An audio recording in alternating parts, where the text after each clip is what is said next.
Hello மக்களே, கார்த்தி ரேவதியில் எல்லாரும் ரொம்ப நாளாக எதிர்பார்த்த மாதிரி ஒரு சம்பவம் தான் நடக்க போகுதுன்னே சொல்லலாம். நம்ம ரேவதியும் கார்த்திட்டு கலச பூஜை தான் முடிஞ்சிச்சு. இந்த ஒரு நாள் ஃபுல்லாக நீங்கள் எங்கள் கூட தான் இருக்கணும் அப்படின்னு சொல்லும்போது நம்ம ரேவதியை கார்த்தியை அவங்களோட வீட்டுக்கே கூட்டிகிட்டு போகிறாங்க. அதே சமயத்தில் நம்ம ரேவதியும் கார்த்தியும் சேர்ந்தா மாதிரி போட்ட திட்டத்தை எல்லாம் தெரிஞ்சுக்கிட்ட சந்திரகலா அப்படியே சாமுண்டேஸ்வரி கிட்ட போய் எல்லா விஷயத்த சொல்லும்போது சாமுண்டேஸ்வரி என்ன பண்ணாங்க. வீடியோக்குள்ளே போகிறதுக்கு முன்னாடி நம்ம சேனலுக்கு சப்ஸ்கிரைப் பண்ணிடுங்க. அப்படியே பக்கத்தில் இருக்க பெல் ஐக்கனை கிளிக் பண்ணிடுங்க. அப்போ தான் நான் போடுற வீடியோலாம் உங்களுக்கு நோட்டிஃபிகேஷனாக வரும். நம்ம ரேவதியும் கார்த்தி கிட்ட, கார்த்தி மாமா அதான் கலச பூஜை எல்லாம் நல்லபடியாக முடிஞ்சிச்சுல, கண்டிப்பாக நீங்கள் இந்த நாள் ஃபுல்லாகவே ஏன் கூட தான் இருக்கணும் அப்படி சொல்லும்போது நம்ம கார்த்தியும் சரி ரேவதி உன்னை ஒரு இடத்துக்கு கூட்டிகிட்டு போகலாம் அப்படின்னு சொல்கிறாங்க. ரேவதியும் என்ன மாமா சொல்கிறீங்க, எந்த இடத்துக்கு போகலாம் அப்படின்னு கேட்கும்போது நம்ம கார்த்தியும் அந்த இடத்த மட்டும் நான் இப்போதைக்கு சொல்லவே மாட்டேன், நீ நேரடியாக வரும்போது பார்த்துக்கோன்னு சொல்லிட்டு சர்ப்ரைஸ் பண்ணுறாங்க நம்ம கார்த்தி. நம்ம ரேவதியும் ரொம்பவே சந்தோஷமாக வீட்டிலேருந்து போனதை கவனிச்ச அப்படி சந்திரகலாவும் என்னது இது ரேவதி எங்கே போகலாட்டிருக்கோம், என்ன விஷயமா இருக்கோம், கொஞ்ச நாளாகவே ரேவதி பண்ணுறது எதுவுமே சரியில்லை, வெளியில தான் அந்த கார்த்தியை பிடிக்காத மாதிரி நடிச்சுட்டே இருக்கா, ஆனா உள்ளுக்குள்ள அந்த கார்த்தியை ஏத்துக்கிட்ட மாதிரி தான் இருக்கு, ஏதோ ஒரு சம்பவம் நடக்க போது, இந்த ரேவதியை ஃபாலோ பண்ணிட்டு போனா என்ன சம்பவம் நல்லாவே தெரிஞ்சிடும் அப்படின்னு சொல்லிட்டு சந்திரகலாவும் அப்படியே சிவனாண்டி கிட்ட ஃபோன் பண்றாங்க. எனக்கு ஒரு சந்தேகமா இருக்கு, ரேவதி எங்கேயோ வெளியில கிளம்புறா, கண்டிப்பா கார்த்தியை தான் பாக்குறதுக்காக போவா, எங்க தான் போவான்னு சொல்லிட்டு நம்ம அந்த இடத்த ஃபாலோ பண்ணிட்டு போகணும்னு சொல்லும்போது சிவனாண்டியும் சரி சந்திரா, அடுத்த பிளானை போடுறதுக்கு இதுதான் கரெக்டாக இருக்கும், என்னதான் அந்த வீட்டில் நடக்குதுன்னு பார்க்கணும், இனி கும்பாபிஷேகம் நடக்கிறதுக்கு என்ன ஒரு மாதம் இருக்குல்ல, அதுக்குள்ளே ஏதாவது ஒரு பிரச்சனை பண்ணி சாமுண்டேஸ்வரி மனசை மாற்றி அப்படியே கார்த்திகை மேலே வெறுப்பு வர மாதிரி வச்சு ஒரு கட்டத்தில் அந்த கும்பாபிஷேகத்துக்கு ராஜராஜன் வராத மாதிரி பார்த்துக்கணும், அவங்க மட்டும் வரலைன்னா அது எல்லாத்தையுமே நான் தான் நடத்துகிற மாதிரி இருக்கும்னு சொல்லிட்டு சிவனாண்டியும் சந்திரகலா கிட்ட சந்தோஷமாக சொல்லும்போது சரி நம்ம அவங்கள ஃபாலோ பண்ணிட்டு போகலாம் அப்படின்னு சொல்லிட்டு தயாராகிறாங்க. இன்னொரு சைடு பார்த்தீங்கன்னா நம்ம கார்த்தியும் செம மாசா ரேவதியை அழைச்சிட்டு ஒரு இடத்துக்கு வராங்க. ரேவதி கிட்ட நான் சொல்கிற மாதிரி ஒரு செயல் பண்ணி கண்ணை முடிக்க அப்படி சொல்கிறாங்க. ரேவதியை அப்படியே ஒரு வீட்டுக்கு முன்னாடி நிற்க வைக்கிறாங்க. நம்ம கார்த்தி ரேவதி கிட்ட இங்கே பாரு, இது ரொம்ப நாளாட்டு நான் ஆசைப்பட்டு கெட்டின கனவு இல்லம், நம்ம 2 பேரும் சேர்ந்து இந்த இடத்துல தான் வாழணும்னு சொல்லிட்டு நான் ரொம்ப நாளாக எதிர்பார்த்துட்டே இருந்தேன் அப்படி சொல்லும்போது நம்ம ரேவதி கவனிக்கிறாங்க. கேஆர் இல்லம் அப்படின்னு எல்லாம் இருக்குது, அதை பார்த்த உடனே சந்தோஷம் தாங்க முடியல. நம்ம கார்த்திகை ரேவதி கிட்ட இந்த பாரு, இந்த வீட்டோட சாவி இதுதான் சொல்லிட்டு சாவியை கொடுத்து நீயே இந்த வீட்டை ஓப்பன் பண்ணு அப்படி சொன்ன உடனே சந்தோஷம் தாங்க முடியாம நம்ம ரேவதியே அந்த வீட்டோட கதவை அப்படியே ஓப்பன் பண்ணி உள்ள பார்க்குறாங்க. உள்ள பார்த்தீங்கன்னா ஒவ்வொரு இடமும் நம்ம ரேவதிக்கு பிடிச்ச மாதிரி நம்ம கார்த்தி பார்த்து பார்த்து செய்திருக்காங்க. கார்த்தி ரேவதியோட திருமண ஃபோட்டோவை மட்டும் இல்லாமல் நம்ம ரேவதியோட ஃபோட்டோ எல்லாமே சுற்றி இருக்குது. அதை கவனிச்ச உடனே ரேவதி ரொம்பவே சந்தோஷப்பட்டு கார்த்திட்ட என்ன மாமா என் மேலே இவ்வளோ ஆசையை வச்சுட்டு இத்தனை நாளாக இந்த விஷயத்தை என்கிட்ட மறைச்சிட்டிங்களே மாமா, இப்போவாது எல்லா உண்மைகளும் என்கிட்ட சொன்னீங்களே அப்படி சொல்லும்போது நம்ம கார்த்தியும் நான் இந்த வீட்டுக்குள்ளே நம்ம 2 பேரும் சேர்ந்து வாழ மாட்டோமான்னு சொல்லிட்டு பல நாள் யோசிச்சு வச்சுருக்கேன், இதப்பா நீ இந்த வீட்டுக்கு இத்தனை வருஷம் கழிச்சு வந்தது எனக்கு ரொம்பவே சந்தோஷமாக இருக்குது, ஒவ்வொரு இடத்துலையும் நம்ம 2 பேரும் சேர்ந்து வாழ்ந்த மாதிரி நான் கனவெல்லாம் கண்டிருக்கேன் அப்படிங்கிற மாதிரி நம்ம கார்த்தி ரேவதி கிட்ட சொல்லும்போது ரேவதியும் இனிமேல் இந்த வீட்டில் தான் நம்ம இருக்கணும் அப்படிங்கிற மாதிரி பேசுகிறாங்க. அதே சமயத்தில் வெளியில் சந்திரகலாவும் சிவனாண்டியும் இந்த பக்கமாக தானே கார்த்தியோட கார் வந்த மாதிரி இருந்துச்சு, எங்கேயுமே அவங்கள காணலையே அப்படி சொல்கிறாங்க.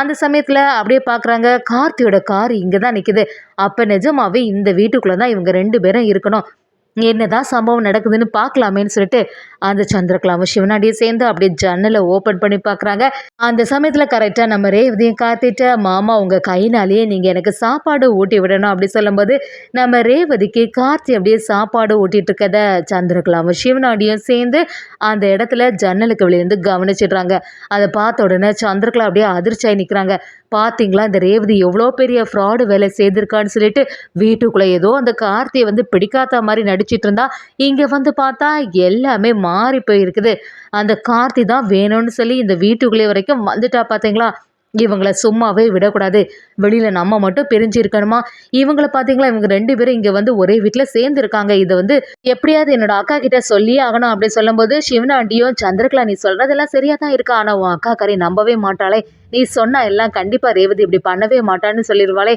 அதுக்கு என்ன பண்ணுறதா அப்படி கேட்கும்போது சந்திரகலாவோ இப்போ உடனே என்னோட அக்காவை இந்த இடத்துக்கு கூட்டிகிட்டு வந்துட்டேன்னா கண்டிப்பாக அவன் நம்பி தானே ஆகணும் அப்படி சொன்ன உடனே சிவனாண்டியும் சரி சந்திரா சீக்கிரமாக உன்னோட அக்காவை இங்கே கூட்டிகிட்டு வான்னு சொல்கிறாங்க. சந்திரகலாவும் அவசரமாக நம்ம சாமுண்டேஸ்வரியை பார்க்குறதுக்காக வராங்க. சாமுண்டேஸ்வரி கிட்ட அக்கா என்ன நீ இங்கே இவ்வளோ அசால்ட்டாக இருந்துட்டு இருக்க, உன்னை சுற்றி என்னெல்லாம் நடக்குதுன்னு உனக்கு கொஞ்சமாவது புரியுதா அப்படி கேட்கும்போது சாமுண்டேஸ்வரியும் என்ன சந்திரா எதை பற்றி பேசுகிற எதுனாலும் தெளிவாக சொன்னாதானே எனக்கு புரியும் அப்படி கேட்கும்போது அக்கா நீ வந்து உன்னோட பொண்ணு ரேவதியை ரொம்பவே நம்பிட்டு இருக்கா, அவன் எல்லாம் நீ சொல்ற மாதிரி எதுவுமே நடக்கல,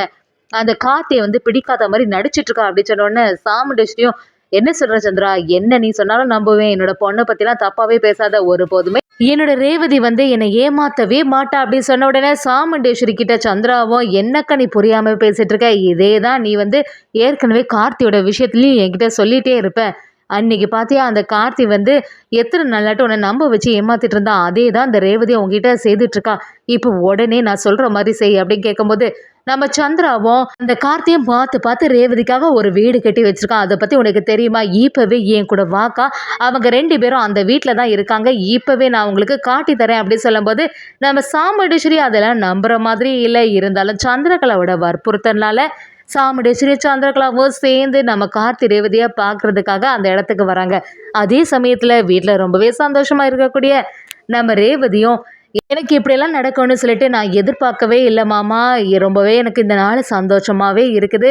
ஏன் சீக்கிரமாட்டு அம்மா கிட்ட எல்லா உண்மையும் சொல்லி எனக்கு மறுபடியும் தாலி கட்டக்கூடாது அப்படின்னு சொல்லும்போது நம்ம கார்த்தியும் இல்லை கும்பாபிஷேகம் எல்லாம் நல்லபடியாக முடியணும், ஏற்கனவே ஒருக்கா கும்பாபிஷேகம் நடத்த முடியாமல் கோவிலே பெரிய பிரச்சனை ஆயிட்டு ஒவ்வொரு பெரியவங்க எல்லாருமே இதை தான் எதிர்பார்த்துட்டே இருக்காங்க, அதோட இல்லாமல் என்னோட தாத்தா வந்து பஞ்சாயத்தில் வச்சு ஒரு வாக்கு கொடுத்துருக்காங்க, அதுக்காகவாது இந்த கும்பாபிஷேகம் எந்த பிரச்சனையும் இல்லாமல் சிறப்பாக நடக்கணும், அதுக்கு வந்து அத்தை கண்டிப்பாக ராஜராஜன் மாமாவை அனுப்புனாதான் சரியா இருக்கும், நீ அந்த வீட்டில் இருக்க வரைக்கும் தான் இதெல்லாம் நல்லபடியாக நடக்கும், அதுக்காக தான் இப்போதைக்கு எந்த உண்மையுமே தெரிஞ்ச மாதிரி காட்டிக்காதுன்னு சொல்லிட்டு நான் வந்து உன்னை அமைதிப்படுத்தினேன் அப்படி சொல்லும்போது ரேவதியும் சரி கும்பாபிஷேகம் கொஞ்ச நாளில் முடிஞ்சிடும்ல, கண்டிப்பாக அதுக்கப்புறமா எல்லா உண்மையிலையும் சொல்லி இந்த வீட்டில் நம்ம 2 பேரும் சேர்ந்து வாழணும் மாமான்னு சொல்லிட்டு நம்ம ரேவதியும் கார்த்திகிட்ட சொல்லும்போது கார்த்தியும் அதுக்கு என்ன ரேவதி கூடிய சீக்கிரமாக இதெல்லாம் நடக்க தான் போகுதுன்னு சொல்லிட்டு சமாதானப்படுத்துகிறாங்க. அப்படியே ரேவதியும் மாமா கொஞ்ச நேரம் உங்கள் மடியில் சாயறட்டா அப்படி கேட்கும்போது நம்ம கார்த்தியும் சரி ரேவதின்னு சொல்லிட்டு அங்கே இருக்கும்போது கரெக்டாட்டு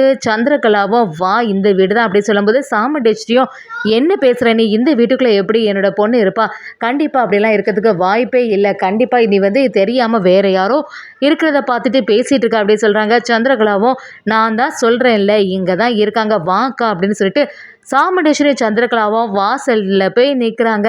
இந்த வீட்டுக்குள்ளே தான் இப்போ கார்த்தி ரேவதி இருப்பாங்க அப்படிங்கிற மாதிரி சந்திரகலா ஒரு செயலை பண்ணும்போது வீட்டு கதவும் திறக்கப்படுது, ஆனால் அங்கே கார்த்தி ரேவதி இருந்த மாதிரி இல்லை, அதை கவனித்த சாமுண்டேஸ்வரி என்ன சந்திரா யாரையோ பார்த்துட்டு என்னோட பொண்ணு தான் நினச்சி நீ வந்து தேவையில்லாமல் சந்தேகப்பட்டு அப்படி சொல்லும்போது நம்ம சந்திராவுக்கு புரிய ஆரம்பிக்குது, இந்த கார்த்தி தான் ஏதோ ஒரு வேலையை செய்து நம்ம சாமுண்டீஸ்வரியை கூட்டிகிட்டு வரணும்னு தெரிஞ்சு தான் இந்த கார்த்தி பையன் இப்படிலாம் செய்திருக்கணும் அப்படிங்கிறது சந்திராவுக்கு புரிய ஆரம்பிக்குது. நம்ம கார்த்தி செம மாதம் அந்த இடத்துல எஸ்கேப் ஆகிட்டாங்கன்னே சொல்லலாம், அதே சமயத்தில் கும்பாபிஷேகத்தையும் செம சிறப்பாக நடத்தி முடிக்க போகிறாங்கன்னே சொல்லலாம்.